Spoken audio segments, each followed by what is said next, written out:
तो ये कहानी है एक ऐसे अपंग इंसान की जिसने बचपन में ही अपने माता पिता को खो दिया और अपनी छोटी बहन के साथ जैसे तैसे अपनी जिंदगी खुशी से गुजार रहा था। लेकिन ऊपर वाले को उसकी ये खुशी देखी नहीं गई, जिस वजह से एक दिन उसके साथ एक ऐसी घटना हो जाती है जिसने उसकी पूरी जिंदगी बदल दी। उसी के अपने सच्चे दोस्त ने उसकी बहन को मार दिया और उसे एक ऐसी खाई में धकेल दिया जहां इमोटर्स का भी जिंदा रहना मुश्किल हो जाता है। वह यह सिर्फ एक नाइफ के जरिए जिंदा रहता है। उसकी ऐसी विल को देखकर एक पावरफुल एंशियंट गॉड उसे अपना सक्सेसर बना लेता है। कहानी की शुरुआत में हमें कुछ बच्चों को दिखाया जाता है जो खेलते हुए पोएट्री गा रहे थे। उन्हीं में से हमारे एमसी की बहन गुमिंग भी थी, जो पतंग उड़ाते हुए गाना गा रही थी। तभी उसकी पतंग का धागा टूट जाता है और वह पहाड़ पर लगे एक पेड़ पर अटक जाती है। एक लड़का कहता है, अरे नहीं, पतंग तो ऊपर ही अटक गई। गुमिंग और बाकी बच्चे पतंग की तरफ पत्थर फेंकते हैं, लेकिन उनका पत्थर उसके पास तक नहीं पहुंचता। गुमिंग अपने पास से एक सिटी बाहर निकालती है और इसी के साथ सीन शिफ्ट हो जाते हैं। एक दुकान पर लोग तरबूज काटते हुए एक लड़के को देख रहे थे। कुछ लड़कियां या बोले तो आंटियां उसकी तारीफ करते हुए कहती है, मुझे तो विश्वास ही नहीं हो रहा, इतना हैंडसम बंदा भी एग्जिस्ट करता है। इसका एक हाथ नहीं है, उसके बाद भी ये इतना डैशिंग लगता है। हमें हमारे हैंडसम मेन कैरेक्टर को दिखाया जाता है जिसका नाम गुएन होता है, जिसे आज से हम रुद्र कहने वाले हैं। रुद्र अपना नाइफ घुमाते हुए तरबूज पर कई कट लगा देता है, फिर वहां से चला जाता है। कुछ आंटियां उसके तरबूज को लेने के लिए लड़ रही थी। सब लोग रुद्र के तरबूज को देखते हैं, जिसे रुद्र ने तराश कर गुलाब की फूल की डिजाइन दे देता है, जिसे देखकर सभी लड़के इम्प्रेस हो जाती है। सीन शिफ्ट होता है और हमारा रुद्र पतंग को उतारने के लिए पहाड़ पर चढ़ रहा था। गुमिंग उससे कहती है, भैया कमोन, तुम कर सकते हो। रुद्र कहता है, तुम टेंशन मत लो निंग, मैं बस पहुंच ही गया। बाकी के बच्चे भी गुमिंग के साथ रुद्र को चेस कर रहे थे। गुमिंग अपने भाई की तारीफ करते हुए कहती है, यह मेरा भाई है जो सिर्फ मुझसे सबसे ज्यादा प्यार करता है। पूरे विलेज में मेरे भाई से ज्यादा हैंडसम कोई नहीं है। जब मेरा भाई क्लाइंब करता है तब तो और भी ज्यादा हैंडसम लगता है, क्योंकि कोई भी उससे से ज्यादा ऊपर तक नहीं जा सकता। दूसरी तरफ रुद्र पेड़ पर चढ़ जाता है जहाँ पतंग अटकी थी। गुमिंग खुश होते हुए कहती है, भाई कितना अमेजिंग है, मुझे तो लगता है इसका यह सबसे प्राउड मोमेंट होगा। रुद्र पतंग को उठा लेता है और उसकी नजर ऊपर जाती है जहाँ कुछ लोग स्वॉर्ड पर फ्लाइंग करते हुए विलेज की तरफ जा रहे थे। रुद्र कहता है, लगता है इमोटर्स आ गए। तभी वो जिस पेड़ पर बैठा था वह टूट जाता है और वह सीधे नीचे गिरने लगता है। गुमिंग घबराकर रुद्र का नाम लेती है। रुद्र डर के मारे अपनी आंखें बंद कर लेता है। उसे लगा आज तो उसके चेहरे का शेप बिगड़ने वाला है। तभी उसके चारों तरफ एक स्पिरिचुअल बैरियर बन जाता है जो धीरे धीरे उसे नीचे उतार देता है। रुद्र ऊपर देखता है जहाँ एक लड़की स्वॉर्ड पर खड़ी उसे देख रही थी। उस लड़की की ब्यूटी को देखकर रुद्र हैरान रह जाता है और उसी की ब्यूटी में खो जाता है। ब्लू ड्रेस वाली लड़की उसे नीचे उतारने के बाद वहां से चली जाती है। उसके जाने के बाद गुमिंग रुद्र के पास आकर कहती है, भैया आप ठीक तो हो। रुद्र उसे गांव की तरफ ले जाते हुए कहता है, मैं ठीक हूँ, अब जल्दी चल, मैं इस बार तो टेस्ट पास करके ही रहूंगा। गनमैन विलेज का सीन दिखाया जाता है जहाँ बहुत सारे बच्चे लाइन में लगे थे। गुमिंग लाइन को देखते हुए कहती है, इस बार की लाइन तो बहुत ज्यादा लंबी है। रुद्र उसे पेशेंस रखने के लिए कहता है और सामने देखते हुए सोचता है, क्या इस बार के एग्जामिनर वही इमोर्टल मेडन है जिसे मैंने कुछ देर पहले देखा था। असेंशियन प्लेटफॉर्म का सीन दिखाया जाता है जहाँ वही ब्लू ड्रेस वाली लड़की खड़ी थी जो रुद्र की तरफ देखकर हल्की सी स्माइल देती है। रुद्र भी उसे देखकर खुश हो जाता है, लेकिन जैसे ही एक इंसान उसके सामने से निकलता है वह लड़की की जगह एक मोटा भद्दा और गंजा आदमी खड़ा होता है जो रुद्र को घूर कर देख रहा था। यह देखकर रुद्र होश में आ जाता है। बेचारे को दिन में ही सपने आ रहे हैं। गुमिंग रुद्र से कहती है, जैसा हमेशा से होता आ रहा है, इस बार भी तुम पहले जाओ। रुद्र कहता है, मैं क्यों जाऊं, क्या फिर से पीछे हटने की कोशिश कर रही हूँ, इस बार तो टेस्ट देना ही पड़ेगा। गुमिंग मन में कहती है, हर साल इमोटर्स आके टेस्ट लेते हैं, जो पास हो जाता है उसको विलेज छोड़ना पड़ता है। मेरा भाई भी इमोटल बनना चाहता है। वो हमेशा कहता था अगर वो इमोटल बन गया तो वह इस विलेज को छोड़कर चला जाएगा, लेकिन मुझे यह जगह पसंद है, मैं बस उसके साथ यही रहना चाहती हूँ और उसके साथ खुशी से जीना चाहती हूँ। प्लेटफॉर्म पर खड़ा मोटा सभी का टेस्ट ले रहा था जहाँ कई बच्चे पास हुए और कई सारे फेल हो गए। इस मोटे का नाम चीकू है जो एस्टर क्लाउड पैलेस से आया है। इसका कल्टीवेशन लेवल की कंडेंसेशन के फर्स्ट लेवल पर है। रुद्र गुमिंग को गुड लक कहकर आगे भेज देता है। मोटा चीकू अपनी एनर्जी से गुमिंग का टेस्ट लेता है जिसमें वह पास हो जाती है। यह देखकर रुद्र चैन की सांस लेता है। मोटा चीकू गुमिंग को साइड में खड़े होने के लिए कहता है और अगले इंसान को बुलाता है।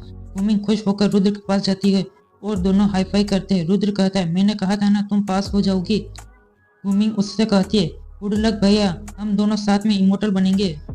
रुद्र उसकी तरफ देखकर प्लेटफॉर्म की तरफ चला जाता है। मोटा चीकू उसे देखकर कहता है, तू फिर से आ गया, हार मानने का इरादा नहीं है क्या? अभी भी उम्मीद लगा रखी है। यह कहकर वह उसका टेस्ट लेने लगते हैं। गुमिंग और बाकी सभी लोग गौर से देख रहे थे कि इस बार रुद्र पास होगा या नहीं, क्योंकि वह कई सालों से फेल होता आ रहा है और इस बार भी रुद्र फेल हो जाता है। मोटा चीकू उसे गुस्से में धक्का मारते हुए कहता है, कचरा, इस बार भी फेल हो गया। गुमिंग भागकर अपने भाई को सहारा देती है और मोटे चीकू से कहती है, मेरे भाई को धक्का क्यों दिया कमीने मोटे? रुद्र जल्दी से उसका मुंह बंद करके कहता है, इमोर्टल प्लीज माफ कर देना, यह तो बस एक बच्ची है, इससे गलती हो गई। मोटा चीकू कहता है, बच्ची है तो मैं इसे मैनर्स सिखा देता हूँ। यह कहकर वह उसकी तरफ मुक्का मारने लगता है। तभी हवा में किसी के तेज स्पीड से उड़ने की आवाज आती है और एक लड़का सोड पर उड़ते हुए आता है और मोटे को साइड में फेंक देता है। मोटा गुस्से से बाहर आकर कहता है, किस बेवकूफ अंधे की इतनी हिम्मत हुई जिसने मुझे धक्का दिया? सोड वाला बंदा सोड से नीचे उतरकर कहता है, माफ करना, मैं अभी बाउशी सोड पर सवार था, यह इतनी तेज थी कि टाइम पर रोक नहीं पाया। मोटा चीकू उसे देखकर भागते हुए उसके सामने माथा टेक कर कहता है, अंकल मास्टर लेई आप। लेई कहता है, तुम ठीक हो? मोटा आदमी चापलूसी भरे लहजे में कहता है, मैं ठीक हूँ, यह तो मैं खुद से गिरा था, आप मारते भी तो यह मैं डिजर्व करता, बस कुछ रिब्स ही टूटी है। गुमिंग लेई से कहती है, पता नहीं मैं तुम्हारा शुक्रिया अदा कैसे करूँ अंकल मास्टर लेई।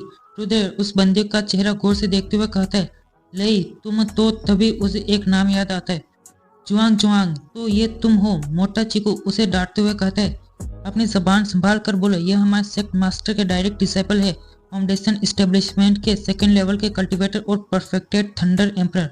रुद्र और गुमिंग हैरानी में कहते, क्या थंडर एम्परर?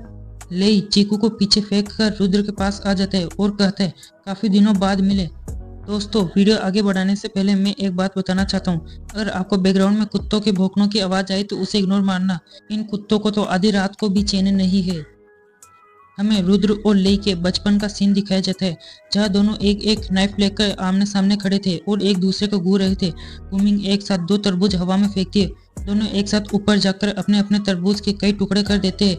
गुमिंग 2 प्लेटें लेकर हवा से नीचे आ रहे तरबूजों को 2 अलग अलग प्लेटों में भर लेती है। गुमिंग कहता है, इस बार भी टाई हो गया। सभी बच्चे कहते हैं, चलो तरबूज खाना शुरू करते हैं। उनके तरबूज खाने के दौरान लेई को आसमान में थंडर दिखाई देती है। वह कहता है, आसमान में थंडर है। गुमिंग कहती है, थंडर कहाँ है? थंडर आसमान में तो बादल ही नहीं है। उसके इतना कहते ही आसमान में काले बादल छा जाते और बारिश शुरू हो जाती है। सभी बच्चे बारिश से बचने के लिए झोपड़ी की तरफ भागने लगते हैं। गुमिंग बारिश को देखते हुए कहती है, मौसम इतनी जल्दी क्यों बदल गया? लेई कहता है, लगता है बादलों के ऊपर इमोर्टल्स फाइट कर रहे हैं। रुद्र कहता है, आखिर इन ऊंची शिखरों के पार क्या है? एक दिन पता चल जाएगा जब इमोर्टल्स हमें चूज करेंगे। गुमिंग कहती है, हम साथ देखने जाएंगे, तुम सब बाहर जाकर क्या करना चाहोगे? एक लड़का कहता है, मैं तो स्वॉर्ड पर फ्लाई करूंगा। दूसरा कहता है, मैं तो डीमन बीस्ट की सवारी करूंगा। गुमिंग उनकी ऐसी बातें सुनकर हंसने लगती है। लेई कहता है, जो भी हो बस जिंदगी बेटर हो जाए। गुमिंग रुद्र की बाह पकड़कर कहती है, मुझे तो बस मेरे भैया के साथ रहना है। रुद्र मन में कहता है, मुझे हमेशा से लगता आ रहा है कि मैं यहाँ का नहीं हूँ, मैं इमोर्टल बनूंगा और यहाँ से निकल जाऊंगा। तभी उनकी झोपड़ी के ऊपर बिजली गिर जाती है, जिससे सभी दूर गिर जाते हैं। रुद्र गुमिंग को कसकर पकड़ लेता है ताकि उसे चोट न लगे। रुद्र ऊपर देखकर कहता है, वो तो लेई है। हमें लेई को दिखाया जाता है, जिसके चारों तरफ थंडर फ्लोट कर रही थी। वह धीरे धीरे हवा में उठ रहा था। सीन वापस फ्यूचर में आ जाता है। लेई गुमिंग की पेंटिंग देख रहा था, जिसमें वह तीनों तरबूज खा रहे थे। रुद्र लेई से कहता है, तू ही मेरा असली दोस्त है जो हमसे मिलने यहाँ आया, उन बेवकूफ़ों की तरह नहीं जिन्होंने लेटर तक नहीं भेजा। गुमिंग धीमी आवाज में कहती है, तू तो अब बहुत बड़ा आदमी बन गया है, एक छोटा सा काम कर ही सकता है।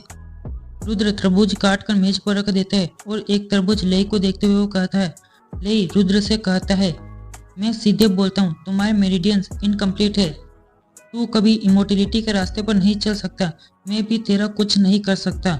रुद्र तरबूज खाकर कहता है, ये तरबूज बहुत टेस्टी है, तुम भी खाओ। गुमिंग उससे तरबूज छीन कर कहती है, भैया अभी तरबूज खाने का टाइम नहीं है।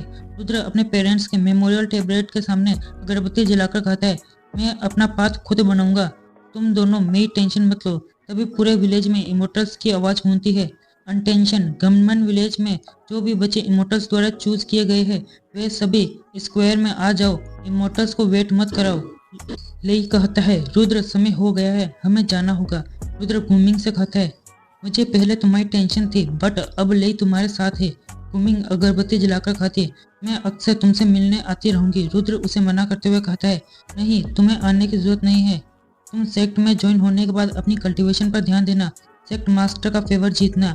इतना आलसपन करोगी तो काम नहीं चलेगा, अपना ख्याल रखना। गुमिंग रुद्र की बातें सुनकर उदास हो जाती है। रुद्र उससे कहता है रोना मत, क्या तुम मेरी पीठ पे अपना सर रखना चाहती हो? गुमिंग गुस्से में उसके पेट पर मुक्का मारती है, फिर स्वॉर्ड पर चढ़कर रोते हुए कहती है ऐसा तो नहीं है कि हम दोबारा नहीं मिलेंगे, बड़ा आदमी बन गया है, अब इतना इमोशनल मत बन। लेई रुद्र से कहता है रुद्र मैं जानता हूँ कि तुम अपनी किस्मत नहीं मानोगे, लेकिन कभी कभी हार मान लेना भी विजडम होती है। मोटस रहना बुरा नहीं है। यह कहकर वह जाने लगता है। गुमिंग चिल्लाते हुए कहती है भैया मैं मेहनत करूंगी और अपना प्रॉमिस पूरा करूंगी। रुद्र उसकी तरफ चिल्लाते हुए कहता है बस अपना ध्यान रखना। रुद्र मन में कहता है लेई सच में बदल गया है, इमोर्टल बनने के बाद अब लाइफ एडवाइस भी देने लगा है। रुद्र पतंग टांग कर अपना नाइफ पॉकेट में रख कर कहता है लेकिन उसने एक बात सच कही है, मैं कभी अपनी किस्मत नहीं मानने वाला। रुद्र पहाड़ के पास आकर कहता है अब टाइम आ गया है सब कुछ दांव पर लगाने का। यह कहकर वह पहाड़ की चढ़ाई शुरू कर देता है। रुद्र जहाँ भी जाता या रुकता वह अपना नाम लिख देता। रुद्र बिना रुके सुबह से शाम तक सिर्फ पहाड़ की चढ़ाई कर रहा था। एक हाथ खोलने के बावजूद वह नहीं रुकता और पहाड़ के टॉप के बहुत करीब पहुंच जाता है। रुद्र अपना पूरा जोर लगाकर एक छलांग लगाता है और टॉप के बिल्कुल करीब पहुंच जाता है, लेकिन तभी वहां का पत्थर टूट जाता है और वह नीचे गिरने लगता है। रुद्र फिर से शुरुआत नहीं करना चाहता था। वह अपनी रोप बाहर निकालता है और उसे ऊपर फेंकता है, जो ऊपर जाकर पत्थर में फंस जाती है और रुद्र नीचे गिरने से बच जाता है, लेकिन अब उसके वजन से रोप भी टूटने लगती है। यह देखकर रुद्र परेशान हो जाता है और आसपास देखने लगता है, जहाँ उसे एक बड़ी चट्टान दिखती है। वह रोप को पकड़ते हुए उसकी तरफ एक लंबी जंप मारता है। उसी वक्त रोप भी टूट जाती है। रुद्र अपना नाइफ बाहर निकालकर उस चट्टान में धंसा देता है, जिससे वह गिरते गिरते बचता है। रुद्र पहाड़ के टॉप पर चढ़कर जमीन पर लेट जाता है, फिर खुशी से हंसते हुए कहता है मैंने कर दिखाया, मैं निकल गया, मैं रुद्र अब कोई कुएं का मेंढक नहीं रहा। रुद्र आसपास का नजारा देखते हुए कहता है तो ये है इन पहाड़ों के पार की दुनिया, आज से मैं अपना रास्ता खुद ढूंढूंगा। तभी आसपास काले बादल छा जाते और चारों तरफ कोहरा फैल जाता है। रुद्र कहता है ये सब क्या हो रहा है? तभी उसकी नजर एक जानी पहचानी चीज पर पड़ती है। रुद्र उसे उठाकर कहता है ये तो नींग की बड़ी विसल है। तभी उसके सामने से एक बड़ निकलती है और आसपास का कोहरा छट जाता है। उसके पीछे एक बड़ा घर होता है। रुद्र पीछे देखकर कहता है वापस जाने का रास्ता गायब हो गया है, ये कौन सी जगह है? रुद्र धीरे धीरे चलकर घर की तरफ जाता है, जिस पर एक बोर्ड टंगा था, उस पर लिखा था एस्ट्रा क्लाउड पैलेस का एल्केमी चैम्बर। रुद्र कहता है तो ये इमोर्टल डोमेन है। वह अपने कपड़े झाड़कर चैम्बर का दरवाजा खोलता है और अंदर आ जाता है, लेकिन जैसे ही रुद्र अंदर का नजारा देखता है उसका कदम अपने आप पीछे हट जाते हैं और उसके हाथ में पकड़ी बड़ विसल नीचे गिर जाती है। और इसी सीन के साथ हमारा यह पार्ट यही एंड होता है। सेकंड पार्ट बहुत जल्द आएगा। वीडियो पसंद आए तो वीडियो को लाइक और चैनल को सब्सक्राइब कर देना।